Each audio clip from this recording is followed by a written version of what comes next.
Capsicums farming in Kenya, and especially in greenhouse, is profitable and can yield double compared to open fields. However, most farmers have closed down their greenhouses due to losses associated with planting the wrong varieties or poor management. Greenhouse capsicums farming, either doing the green capsicums or the colored capsicums, hold a great potential of giving farmers more yield quickly in just 120 days due to the high market demand and good market prices. Now, this comprehensive video offers a step-by-step guide on how to grow capsicum successfully, from selecting the best variety to fertilization, pest control, the disease management, cost, and we shall also check at how profitable is greenhouse capsicums farming in Kenya. I'm Kelvin Wairimo from Farmworks Kenya. Here we offer you real farm solutions that you can do and implement on your farming. Now, one thing that I usually do appreciate if you are here and watching this video is the fact that you are a serious farmer who focuses on making money and growing successfully. Now, my humble request to you, if you've not managed to subscribe, kindly do subscribe. Also, my request, kindly share this with other farmers so that we can aspire and train and also empower as many farmers as are possible. In my 8 years of farming, I've seen farmers rise and expand by just specializing in one crop, or even on this case of greenhouse capsicum farming, simply by doing it right. And therefore, I do believe even you can also do it. The only thing that this farming requires is patience. With a consecutive harvest, you can manage to start and make some good profits. Let's look on how you can manage to start greenhouse capsicum farming in Kenya. To start greenhouse capsicum farming, you need a good greenhouse constructed in a well-drained fertile soil with no history of capsicum or tomato or other crops of similar families to avoid cases of soil-related pests and diseases such as nematodes or bacterial wilt. So the area that your greenhouse will be situated, it should not have a history of being planted other crops, especially those that are in almost the same family as the capsicums. For beginners, you can construct a simple wooden greenhouse measuring at least 8 by 5 meters, and the wooden one becomes cheaper, but there are also other varieties of metallic one. While constructing, consider the sustainability and also the flexibility of planting other crops besides capsicum. Yes, it's good to look beyond the laws and see that there are times that you may need to diverse and not do the capsicums alone and maybe do other varieties such as the herbs or even the tomatoes. The greenhouse should have a good drip irrigation system that offers an even supply of water at all times. Yes, drip irrigation is the best one for the greenhouses. Now, we've done. Let's check on the best capsicum varieties for greenhouse farming. Number one on the list is Liz F1. Now, the picking occurs for 60 to 65 days after transplanting for Liz F1. In simple terms, that's the maturity.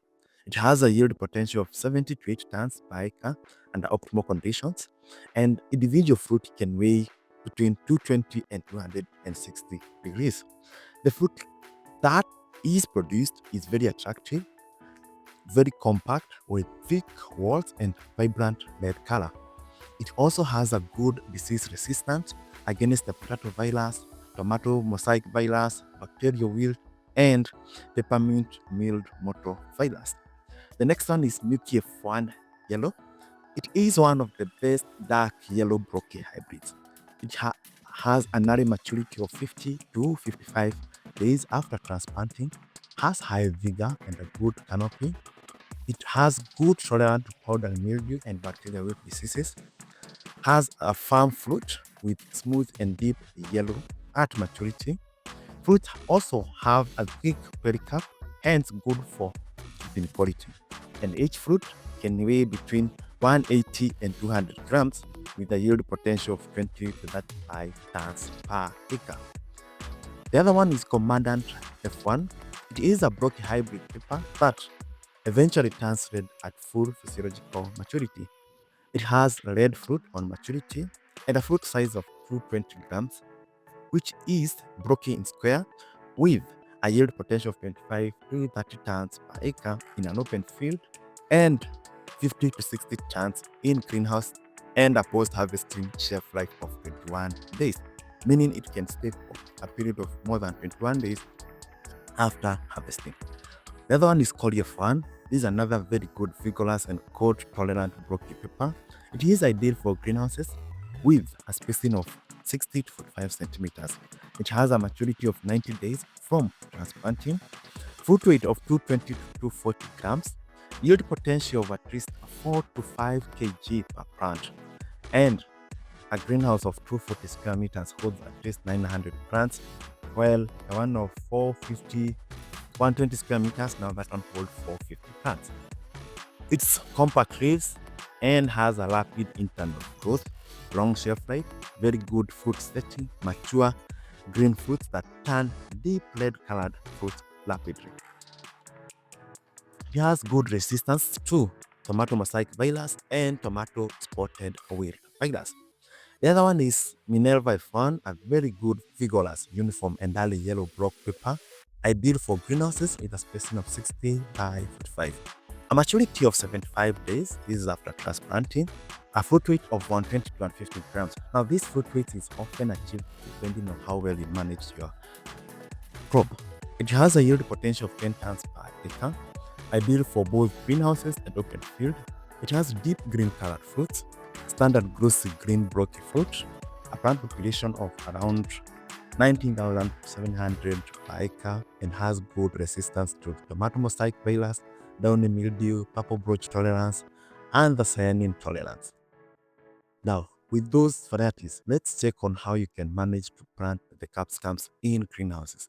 Now, the soil in the farm, like we said, should be well plowed, placed in beds, and mixed with manure. Now, before transplanting, make sure that you water the farm first. Now, transplant your seedlings on a spacing of 30 by 45 centimeters or at least 30 by 30 centimeters. Drench immediately with under insecticide to control soil-related pests such as the cutworms. Avoid over-irrigation after transplanting to prevent dumping off. The best fertilizer for greenhouse capsicum farming. Now, for bigger and well-sized capsicum fruit, progress with DAP fertilizer 14 days after transplanting, 19 days after transplanting, 30 days after transplanting, progress with NPK 17, and at flowering or fruiting, that is 45 days after transplanting, progress with CAN. DAP fertilizer enhances root and shoot development. NPK 17 enhances flowering, while CAN helps with fruit expansion. You can also enhance growth with foliar fertilizers such as the Highlish or the City Shooter. Let's now check on the pests that affect capsicums in greenhouses and how you can manage to control them. The most notorious one is white flies. White flies are tiny flying insects that feed on the underside of the leaves. They cause damage by sucking sap from the plants, weakening them and causing yellowing of the leaves. White flies also transmit several plant virus diseases. Now, use yellow sticky traps to attract the white flies and help monitor to reduce their population. Also, you can manage to apply profile, all degree marks, or organal speed insecticides to control them. And make sure that you do this early before the population increases. White flies are also, actually, we should say they are the most problematic pest as far as greenhouse capsicum farming is concerned. The next one is leaf miners. Leaf miners are the larvae of certain flies that burrow into capsicum leaves. They create visible trails and tunnels in the leaf tissue, which can lead to a decrease in photosynthesis, weakening the plant, and affecting its overall health. Use Emerald or Climax insecticides to control the leaf miners in capsicums. Plucking the affected leaves also helps a lot. The other one is spider mites, and especially the red spider mites. They are tiny alkanites that feed on capsicum plants by piercing the cells of the leaves and sucking out the sap. This results in stripping, yellowing, and eventual leaf drop. Heavy infestation can weaken the plant and reduce the use of its productivity. Use profile or escort insecticides to control the red spider mites in capsicums. The other one is thrips. Thrips are tiny, slender insecticides that cause significant damage to capsicum plants. They feed on the leaves, flowers, and fruits of the capsicum plants by puncturing the surface and sucking out cell content. This results in deformed fruits, silvered leaves, and a reduction of the overall yield. Use profile or escort insecticide to control the thrips in capsicums. The other one is root knot nematodes. Root knot nematodes are microscopic roundworms that attack the roots of the capsicum plants. They cause root swelling or gulls, impairing the plant's ability to absorb water and nutrients. This results in stunted growth and reduced yield. Unfortunately, it doesn't have cure and can only be controlled through crop rotation. Yes, nematodes, though it can at times be suppressed using some nematicides, doesn't have an ultimate cure. Let's now focus on diseases and how you can manage to control them in greenhouse capsicum farming. The number one is bacteria spot. This one is a bacterial disease that shows signs of weak water-soaked spots on leaves, turning brown and causing defoliation. It is spread through infected seeds and water splashes. To control bacteria spot in capsicum, apply Pilacop 400 ST or Risacop. This one we also managed to do wonders. The other one is powdery mildew. This is a fungal infestation that shows symptoms of white, powdery patches on the leaves and stems. It thrives in warm and humid conditions. Now, to control powdery mildew, make sure that you use Absolute Star. The other one is mosaic virus. It's a viral infection spread by aphids and whiteflies. Crops infested show symptoms of molted, discolored patterns on leaves and are spread through contaminated tools, seeds, and insect vectors. Now, the problem with mosaic virus is that it doesn't have a cure. The other one is anthracnose. This is common and it's a fungal infestation and infection with symptoms of circular sunken spots on fruits. It spreads through high humidity and wet condition.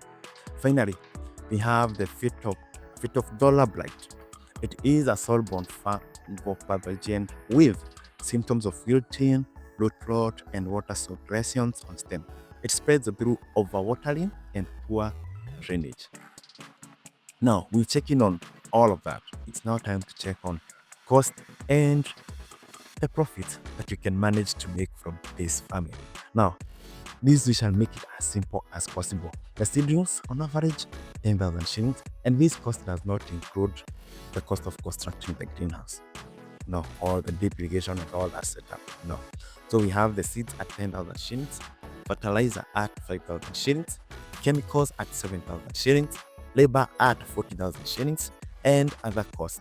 Now this gives a total of 72,000. Now, with an estimated yield per greenhouse of 1 to 2 tons, and if kilo goes for 70 shillings per kilo, then the farmer makes a revenue of 140,000 shillings from the sales. Now, from this, it means that the farmer makes a profit of 68,000 shillings, and therefore we can conclusively say that greenhouse capsicum farming is profitable. However, like we usually keep saying, the profitability at all times lies on the prevailing market prices because they are not static and they keep changing. You can make at times abnormal profits and sometimes you can harvest and you find the market is flooded and you make losses. The main thing is don't hold your produce, sell at the prevailing market price to avoid losses at the store. Thank you, and let me see you next on our next video where we tell you how you can manage now to grow these green capsicums on outdoor. Thank you so much, and let me see you next.